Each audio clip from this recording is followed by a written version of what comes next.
Welcome to Penrose Learning, where we make understanding easy. You begin by verifying prerequisites and starting the process right away.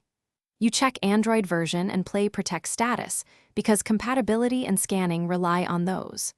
Once done, sign into the Google account used for Play Protect and connect to stable Wi-Fi or mobile data to allow cloud checks. Make sure you have the APK or Play Store link ready, and note any special permissions the app requests so you can compare behavior during the verification steps. You now run Play Protect and interpret its output. Open Google Play, tap Play Protect, and force a scan. This lets Google evaluate installed apps and recent APKs. If Play Protect flags the app, note the exact app name and package and read the issue summary so you understand the detected risk. For side-loaded APKs, temporarily allow installation from the source, install while monitoring warnings, and compare the app's behavior to expectations to decide whether to proceed or remove it.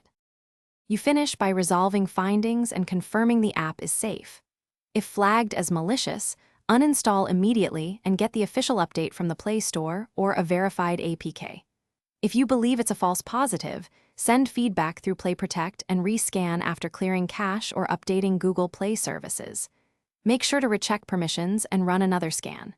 If problems persist, clear Play Store cache, reboot, and update the Play Store app. This often fixes detection anomalies and complete.